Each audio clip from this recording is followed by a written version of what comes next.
one's shaken the whole country to its core. King Charles has just flat out rejected Prime Minister Keir Starmer's direct orders, and London has gone into full-blown meltdown. You can feel the tension from Westminster to Windsor, mate. It's not just politics anymore. It's personal, royal and explosive.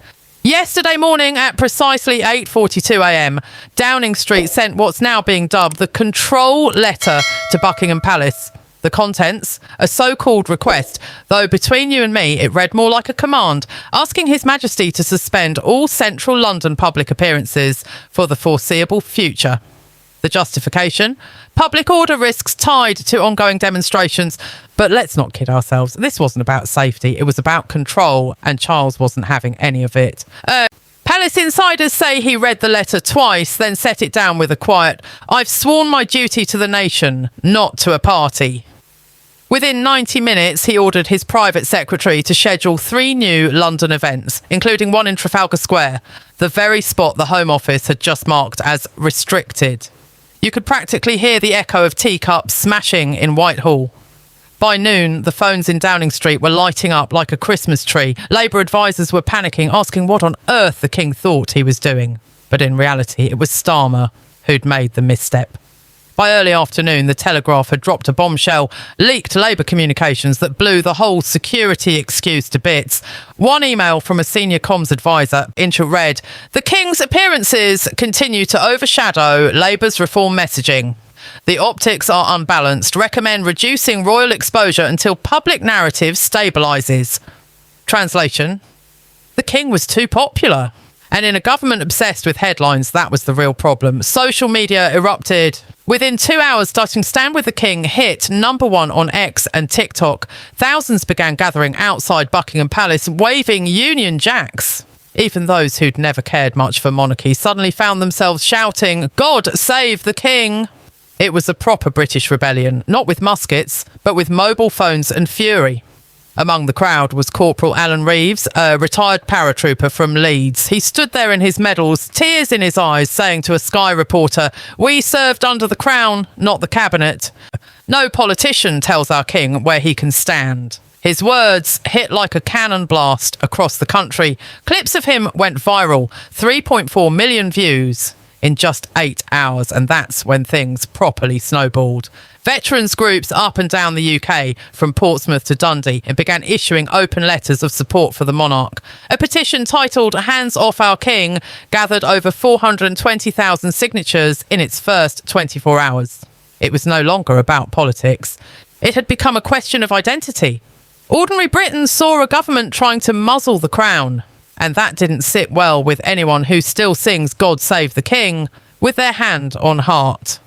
By evening, the palace's tone shifted from quiet defiance to symbolic thunder. Charles made an unscheduled stop outside St Martin in the Fields Church, where he spoke to volunteers handing out meals to the homeless. Cameras caught him saying softly, "We serve this country best when we stand among its people, not above them." Those words landed like a sledgehammer. It was subtle, classy, but everyone knew who that was aimed at. He didn't need to name Starmer. The message was crystal clear. And from that moment, it was game on. Inside Parliament, chaos. Tory benches were grinning from ear to ear, while Labour MPs looked like they'd swallowed wasps. Senior backbencher Graham Stringer was overheard muttering, "We've picked the wrong fight!" And he wasn't wrong.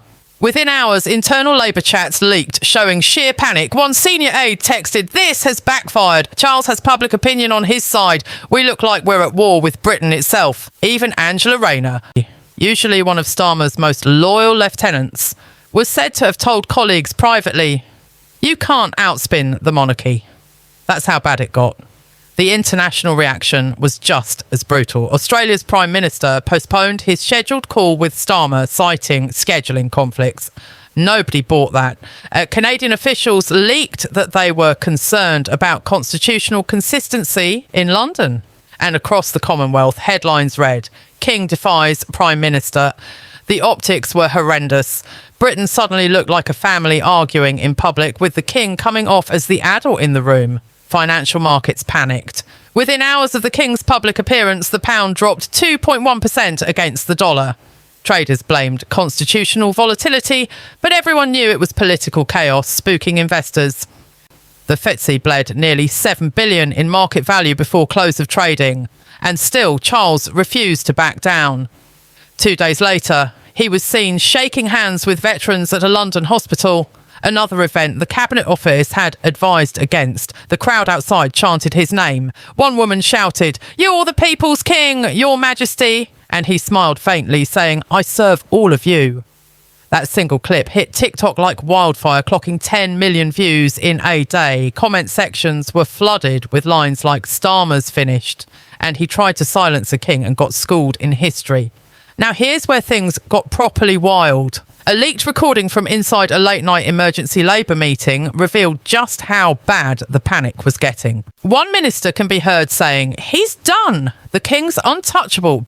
And Keir looks like he's picking fights with the crown. Another voice adds, "We've lost the base, we've lost the veterans, and the press won't stop until someone resigns." Starmer apparently sat there in silence, white as chalk. He reportedly slammed his folder shut and said, "I won't be dictated to by tradition." Oh mate, bad move. Within an hour, that line leaked too. And that's when the knives really came out. By Thursday morning, the backbench rebellion had begun. 7 Labour MPs went public, calling for Starmer to apologise to the king. One even resigned from a junior ministerial post, citing a crisis of conscience. Conservative leader Rishi Sunak seized the opportunity with surgical precision. At Prime Minister's questions, he looked straight across the aisle and said, "Does the Prime Minister now regret trying to order our monarch out of his own capital?" The House erupted. Even Labour MPs struggled to keep straight faces. That clip alone was replayed nearly every hour on Sky and GB News. Polls released later that evening showed Starmer's approval collapsing from 39% to 24% in 5 days, the sharpest drop recorded since the 2019 election. Out on the streets, protests grew bigger. Trafalgar Square, Manchester, Cardiff, Edinburgh. Tens of thousands turned up waving flags and chanting, "God save the King." Even in Liverpool, historically Labour heartland, crowds gathered in royal support. The optics were catastrophic. Labour HQ tried to downplay it, saying the Prime Minister merely prioritised national stability, but no one was buying it. TikTok was flooded with side-by-side clips. Starmer behind his podium looking grim, and Charles smiling among veterans and volunteers. The contrast was painful to watch. Meanwhile, palace insiders revealed that Prince William had personally phoned his father to offer full support. Hours later, William was seen at a youth centre in Brixton, shaking hands with community leaders, telling reporters, "My father and I serve where Britain needs us most." That was it. The whole royal family had closed ranks. Princess Anne cancelled her private weekend retreat to attend a charity event. Prince Edward took on 3 public engagements in 2 days. Even Queen Camilla appeared at a London book fair, smiling warmly for cameras. It wasn't just defiance, it was unity. By Friday, the ripple effects reached beyond politics. Pundits were calling it the biggest constitutional standoff in modern British history. Historians on BBC Radio 4 compared it to the 1936 abdication crisis, except this time it was the King standing firm while the Prime Minister flailed. Inside 10 Downing Street, sources described the mood as siege-like. Cabinet Secretary Simon Case reportedly shouted during a tense meeting, "You've managed to turn the monarchy into the opposition." One minister walked out muttering, "I didn't sign up for this." By Saturday morning, word leaked that 3 senior Labour ministers were considering resignation if Starmer didn't issue a formal apology to the King. And guess what? Instead of calming things down, Starmer doubled down. Late Saturday night, he released a statement claiming his government maintains the right to advise the Crown on matters of public safety.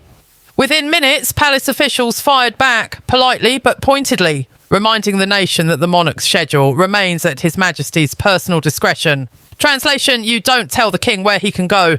That response hit the evening news like a thunderclap. X, went into meltdown. Hashtags Aish, the King decides, and Starmer steps down trended all night. The BBC's Midnight Bulletin actually showed side-by-side live shots. The palace calm and lit up, Downing Street dark and deserted. It was pure symbolism, and it said everything. By Sunday morning, polling data landed like a guillotine. Over 70% of Britons now said Starmer had disrespected the monarchy. His overall approval rating dropped to 19%. Reform UK's Nigel Farage capitalised immediately, holding a rally in Stoke-on-Trent where thousands chanted "God save the King" for nearly 10 minutes straight. Farage smiled, hand over heart, and said, "This is what Britain still believes in." His membership website crashed twice that day. The Tories surged to 38% in the latest poll, their best in over a year.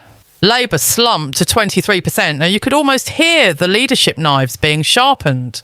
Sources inside Labour HQ said WhatsApp groups called Plan B and the Clean Break were buzzing with messages about replacing Starmer. Chancellor Rachel Reeves was rumoured to be hosting quiet meetings, pitching herself as the calm alternative. Home Secretary Yvette Cooper was spotted leaving a side door in Parliament after a secret sit-down with half a dozen disillusioned MPs. And you can bet your last pound they weren't discussing transport policy. The word resignation hung in the air like smoke. Now here's the kicker. Charles, cool as ever, decided to step back in front of the cameras. During a charity event at Westminster Abbey, he gave what commentators are calling the boldest speech of his reign. In front of thousands, he said, "Service to this nation is not conditional on convenience. It is the very essence of our unity." You could have heard a pin drop. Everyone knew exactly what he was talking about. He didn't raise his voice, didn't point fingers, just pure, quiet power. The kind of statement that cuts deeper than any political slogan ever could. The next 72 hours are going to decide everything. Starmer faces his party's National Executive Committee on Monday. Rumour has it 3 cabinet ministers are ready to walk if he doesn't apologise publicly to the King. The Palace has confirmed another major London event for Wednesday, a direct challenge that Starmer can't block without setting fire to what's left of his government. The question now isn't if he falls, it's how hard. Britain is witnessing a prime minister at war with the one institution that's outlasted empires, wars and political careers. And if history's anything to go by, tradition tends to win. So what do you think? Has Starmer just made the biggest political blunder of the decade? Can a prime minister survive after publicly clashing with the crown? Or is this the moment Britain rediscovers what its monarchy really means? Let us know what you think down below. Drop a comment, share this video, and don't forget to subscribe because this royal showdown isn't over. Not by a long shot.